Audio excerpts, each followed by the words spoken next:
ನಮಸ್ತೆ. ಇವತ್ತು ಈ ವಿಡಿಯೋ ಸೀರೀಸ್ದು ಕೊನೆಯ ವಿಡಿಯೋಗೆ ಬಂದಿದ್ದಾವೆ. Last 10 questions transfer of property act MCQ deal ಮಾಡಲಿಕ್ಕೆ. 91.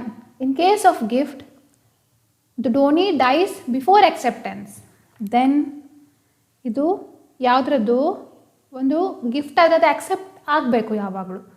ಆದರೆ ಅಕ್ಸೆಪ್ಟೆನ್ಸ್ ಆಗೋಕ್ಕಿಂತ ಮುಂಚೆನೇ ಡೋನಿ ತೀರ್ಕೊಂಡ್ಬಿಟ್ರೆ ಆವಾಗ ಗಿಫ್ಟ್ ವ್ಯಾಲಿಡಾ ವಾಯ್ಡಾ ಅಂತ ಕೇಳ್ತಿದ್ದಾರೆ.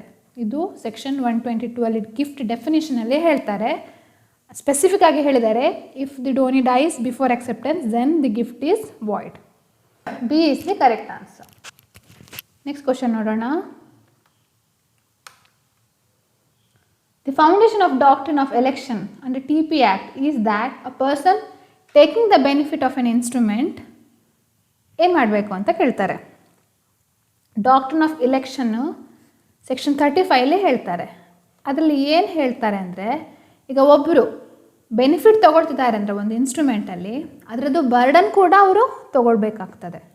ಸೊ ಬೆನಿಫಿಟ್ ತೊಗೊಂಡು ಬರ್ಡನ್ ಬೇಡ ಅಂತ ಹೇಳಲಿಕ್ಕೆ ಆಗೋದಿಲ್ಲ ಒಂದೇ ಇನ್ಸ್ಟ್ರೂಮೆಂಟಲ್ಲಿ, ಅದು ಎರಡೂ ಸಮನಾಗಿ ಸ್ವೀಕರಿಸಬೇಕು. So A is the correct answer. 93rd question. A lets a house to B for 5 years. B underlets the house to C at a monthly rent of ₹1000. The 5 years expire, but C continues in possession of the house and pays rent to A. The lease of C ಏನು ಅಂತ ಕೇಳ್ತಾರೆ. ಇದರಲ್ಲಿ ಏನಾಗಿದೆ ಅಂದರೆ, A ಮತ್ತು B 5 ವರ್ಷ lease ಆಗಿರುತ್ತೆ. B sublet ಮಾಡಿರ್ತಾರೆ ಸಿಗೆ, ಎಕ್ಸ್ಪೈರ್ ಆಗ್ತದೆ 5 ವರ್ಷ.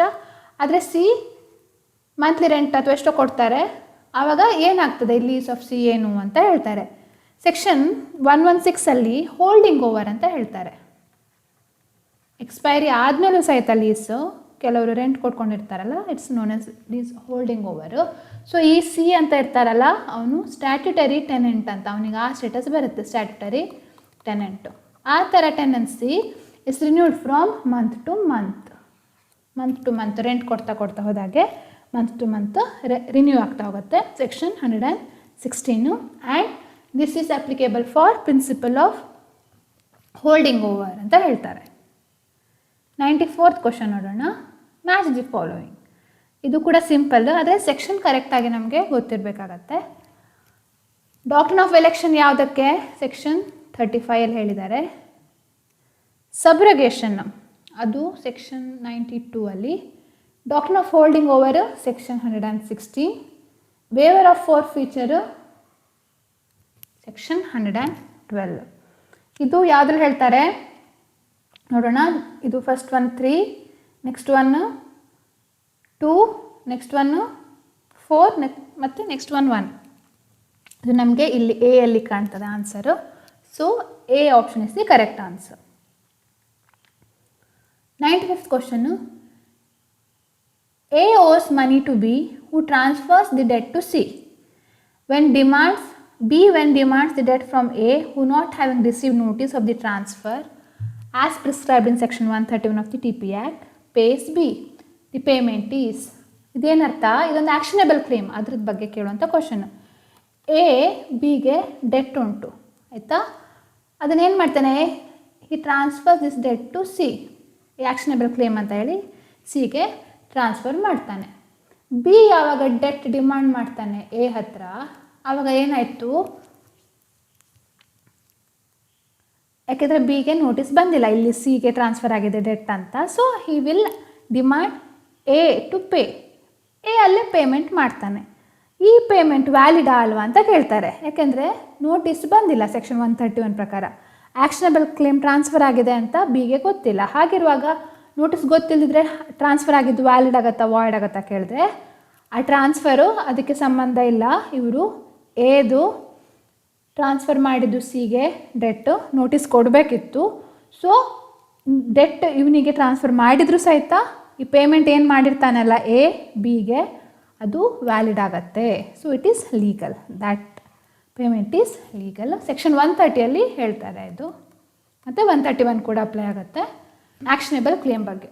Mortgage property in possession of the mortgage has during the continuance of the mortgage received any accession upon redemption In the absence of a contract to the contrary, who shall be entitled to such accession? Accession ಅಂದರೆ edition ಅಂತ. ಏನಾದರೂ edition ಆಗಿದೆ ಆ ಪ್ರಾಪರ್ಟಿಗೆ, ಅದಕ್ಕೆ value ಬಂದಿದೆ, ಅಥವಾ settlement ಆಯಿತು, village survey ಆಯಿತು, ಪ್ರಾಪರ್ಟಿ ಮಾರ್ಗೇಜ್ ಆಗಿದ್ದು ಆ ಯಾವ ಪ್ರಾಪರ್ಟಿ ಇರುತ್ತೆ ಅದದ್ದು ಲಿಮಿಟ್ಸ್ ಬೌಂಡ್ರಿ ಸ್ವಲ್ಪ ಜಾಸ್ತಿ ತೋರಿಸ್ತಾ ಉಂಟು ಮಾರ್ಗೇಜ್ ಆಗಿರುವಾಗ, ಆಮೇಲೆ ತೋರಿಸಿದ್ರು ಸರ್ವೆ ಆಗಿ, ಆವಾಗ ಇನ್ನೂ ಜಾಸ್ತಿ ಪ್ರಾಪರ್ಟಿ ಇನ್ಕ್ಲೂಡ್ ಆಗುತ್ತೆ ಅದರಲ್ಲಿ. ಆ ಥರ ಎಲ್ಲ ಏನಾದರೂ ಎಕ್ಸೆಷನ್ ಇರುತ್ತೆ, ಎಡಿಷನ್ ಇರುತ್ತೆ. ಹಾಗಿರುವಾಗ ಆ ಒಂದು ಎಡಿಷನ್ ಆಫ್ ಪ್ರಾಪರ್ಟಿ ಅಥವಾ ಆ ಎಕ್ಸೆಷನ್ ಏನು ಎಡಿಷನ್ ಬೆನಿಫಿಟ್ ಇರುತ್ತಲ್ಲ ಅದು ಯಾರಿಗೆ ಸಿಗತ್ತೆ ಅಂತ ಕೇಳ್ತಾರೆ. ಇದು this is the right of the mortgagor, section 63 ಹೇಳಿರ್ತಾರೆ. ಅಂಥ ಎಲ್ಲ ಎಕ್ಸೆಷನ್ಗೂ ಮಾರ್ಗೇಜರು ಸಿಗಬೇಕು, ರಿಡೆಂಪ್ಷನ್ ಆದ ನಂತರ ಮಾರ್ಗೇಜರ್ಗೆ ಸಿಗಬೇಕು ಅಂತ ಹೇಳ್ತಾರೆ. ನೆಕ್ಸ್ಟ್ ಕ್ವಶನ್ ನೋಡೋಣ. Where the principal money secured is 100 rupees, a mortgage other than a mortgage by deposit of title deeds, what is not correct about it? What is not correct about it? ಇಲ್ಲೇನು ಹೇಳ್ತಾರೆ, principal ಮನಿ 100 ರೂಪಾಯಿಗೆ ಉಂಟು, ಇದಕ್ಕೆ ಯಾವುದು correct answer ಯಾವುದಲ್ಲ ಅಂತ ಕೇಳಿದ್ದಾರೆ. ನಾವು ಇದರಲ್ಲಿ ಇನ್ಕರೆಕ್ಟ್ ಸ್ಟೇಟ್ಮೆಂಟ್ ಯಾವುದು ಅಂತ ಹುಡುಕಬೇಕು. It must be sign by the mortgagor, ಹೌದು. ಯಾವುದೇ ಒಂದು DTD ಬಿಟ್ಟು, mortgage by deposit of title deeds ಬಿಟ್ಟು ಉಳಿದು ಯಾವುದೇ ಮಾರ್ಗೇಜ್ ಇರಲಿ, it must be sign by the mortgagor, it must be attested, it must also be an registered instrument. Okay, ಆದರೆ it cannot be affected by oral agreement. ಇದು incorrect statement. This is wrong. So ಈ answer, ಈ C option is the correct one here. 98th question ನೋಡೋಣ. Transfer of property pending suit thereto, the transfer shall be. ಇದೇನಿದು? ಇದು doctrine of lis pendens, section 52 principle. ಏನು ಹೇಳ್ತಾರೆ, ಒಂದು pendency ಇರುವಾಗ ಲಿಟಿಗೇಷನ್ದು, ಆಗ ಒಂದು ಟ್ರಾನ್ಸ್ಫರ್ ಆಯಿತು, ಆವಾಗ ವಾಟ್ ಇಸ್ ದ ಎಫೆಕ್ಟ್, ಅದ್ರದ್ದು ಎಫೆಕ್ಟ್ ಏನು ಅಂತ ಕೇಳ್ತಾರೆ. ಆವಾಗ ಅದು it is affected subject to the decree or order of the court. Court ಏನು ಆರ್ಡರ್ ಮಾಡುತ್ತೆ ಅದ್ರ ಮೇಲೆ ಡಿಸೈಡ್ ಆಗುತ್ತೆ ಆ ಟ್ರಾನ್ಸ್ಫರ್ ವ್ಯಾಲಿಡಾ ವಾಯ್ಡೆಬಲ ಅಂತ ಹೇಳಿ. So B is the correct answer. 99th question. A owing half share and B and C each other a quarter share of Mauza Sultanpur exchange 1/8 share of that Mauza for a quarter share of Mauza Lalpur. There being no agreement to contrary, A is entitled to an 8th share in Lalpura and B and C is entitled to. ಇದೇನಿದು? ಇದು ಒಂದು illustration, ಒಂದು ಸೆಕ್ಷನ್ದು. ಯಾವ section ಅಂದರೆ section 46. ಅದರಲ್ಲಿ ಏನು ಹೇಳಿದ್ದಾರೆ, ಈ ಕನ್ಸಿಡರೇಷನ್ ಮನಿ ಪ್ರಪೋರ್ಷನ್ ಹೇಗೆ ಕನ್ಸಿಡರೇಷನ್ ಇರುತ್ತಲ್ಲ ಅದು ಹೇಗೆ ಡಿವೈಡ್ ಆಗುತ್ತೆ, ಅದು ಪ್ರಪೋರ್ಷನ್ ಏನು, ಅದರದ್ದು ಅಪೋರ್ಷನ್ಮೆಂಟ್ ಏನು, ಹೇಗೆ ಡಿವೈಡ್ ಮಾಡ್ಕೊಳ್ತಾರೆ ತುಂಬ ಜನ ಇರುವಾಗ ಅಂತ ಹೇಳಿದ್ದಾರೆ. ಅದೇನು, ಅದು ಪ್ರಪೋರ್ಷನೇಟ್ ಆಗಿ ಡಿವೈಡ್ ಆಗುತ್ತೆ. ನಾನು ಆಲ್ರೆಡಿ ಯಾವುದೋ ಒಂದು ವೀಡಿಯೋದಲ್ಲಿ ಹೇಳಿದ್ದೇನೆ. ಸೊ ಪ್ರಪೋರ್ಷನೇಟ್ ಆಗಿ ಅದ್ರ ವ್ಯಾಲ್ಯೂ ಪ್ರಕಾರ ಡಿವೈಡ್ ಆಗುತ್ತೆ. ಇಲ್ಲಿ ಹಾಫ್ ಮತ್ತು ಉಳಿದವರಿಗೆ ಕ್ವಾರ್ಟರ್ ಇದ್ದರೆ ಇಲ್ಲಿ ನೆಕ್ಸ್ಟ್ ಇದು ಎಕ್ಸ್ಚೇಂಜ್ ಮಾಡ್ಕೊಳ್ಳುವಾಗ ಒಬ್ಬರಿಗೆ 1/8 ಬಂದರೆ ಇನ್ನೊಬ್ಬರಿಗೆ ಅದ್ರದ್ದು ಡಬಲ್ 1/16 ಬರ್ತದೆ ಪ್ರಪೋರ್ಷನೇಟ್ ಆಗಿ. ಸೊ ಇಲ್ಲಿ 1/16 ಶೇರ್ ಅಂತ ಇದೆ. ನಿಮಗೆ ಅದು ಇಲ್ಲಿಸ್ಟ್ರೇಷನಲ್ಲೂ ಇದೆ ಡೈರೆಕ್ಟ್ ಆನ್ಸರು. ಇಲ್ಲಿಸ್ಟ್ರೇಷನ್ನು ಇಲ್ಲಿಸ್ಟ್ರೇಷನ್ ಎಯಲ್ಲಿ ಕಾಣ್ಬೋದು. Okay, so 1/16 share is the correct answer. Last question ನೋಡೋಣ. What is not correct? The liability of the seller is that he is. ಯಾವ ಸೆಕ್ಷನ್ನು? Liability of the seller and rights of the seller, section 55 ಅದರಲ್ಲಿ ಏನು ಹೇಳಿದ್ದಾರೆ, he has to disclose to the buyer any material defects in the property. ಹೌದು, ಇದು liability ಸೆಲ್ಲರ್ದು. To produce, product ಅಲ್ಲ, to produce to the buyer for examination all documents of title relating to the property. ಆ ಪ್ರಾಪರ್ಟಿಗೆ ಸಂಬಂಧಪಟ್ಟ ಎಲ್ಲ ಡಾಕ್ಯುಮೆಂಟನ್ನು produce ಮಾಡಬೇಕು.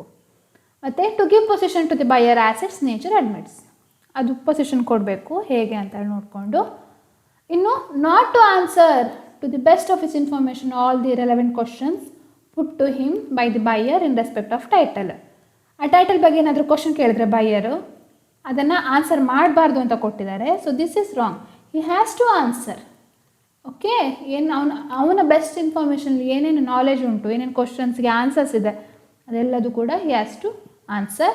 So C is not correct, it's an incorrect statement. C is the correct option here. So ಇಲ್ಲಿ ತನಕ ನಾವು ಇಷ್ಟು ದಿನ 10 ವೀಡಿಯೋದಲ್ಲಿ 100 MCQಸನ್ನು TP ಆ್ಯಕ್ಟ್ ಮೇಲೆ ಡಿಸ್ಕಷನ್ ಮಾಡಿದ್ವಿ. ನಿಮಗೆ ಅಂದಾಜಾಗಿರ್ಬೋದು ಯಾವುದ್ಯಾವುದು ಇಂಪಾರ್ಟೆಂಟ್ ಕ್ವಶನ್ಸ್ ಇರ್ಬೋದು, ಹೇಗೆ ಯಾವ್ಯಾವ ಥರ ಡಿಫ್ರೆಂಟ್ ಡೈರೆಕ್ಟ್ ಕ್ವಶನ್ನು ಕೇಳ್ತಾರೆ, ಇಂಡೈರೆಕ್ಟಾಗಿ ಕೇಳ್ತಾರೆ, ಕರೆಕ್ಟ್ ಇನ್ಕರೆಕ್ಟ್ ಸ್ಟೇಟ್ಮೆಂಟ್ ಎಲ್ಲದೂ ಬೇರೆ ಬೇರೆ ಥರ ಕೇಳ್ತಾರೆ ಅಂತ. ಇದು ನಾನು ಕೇವಲ 100 MCQs ಮಾತ್ರ ಮಾಡಿದ್ದೇನೆ. ನೀವು ಹಾಗೆ ದಿನಕ್ಕೆ ಒಂದು 100 ಅಥವಾ 50 ಒಂದು ಕ್ವಶನ್ ಪೇಪರ್ ಪ್ಯಾಟರ್ನ್ ಥರನೇ ಪ್ರಾಕ್ಟೀಸ್ ಮಾಡ್ತಾ ಹೋಗಿ. ಒಂದು ಸಬ್ಜೆಕ್ಟ್ ವೈಸ್ ಅಥವಾ ಒಂದು ಕ್ವಶನ್ ಪೇಪರ್, ಯಾವುದಾದ್ರು ಒಂದು ಕ್ವಶನ್ ಪೇಪರ್ ತೊಗೊಂಡು ಪ್ರಾಕ್ಟೀಸ್ ಮಾಡ್ತಾ ಹೋಗಿ. ಆಲ್ ದಿ ಬೆಸ್ಟ್ ನಿಮ್ಮ ಪ್ರಿಪ್ರೇಷನ್ಗೆ. Thanks for watching.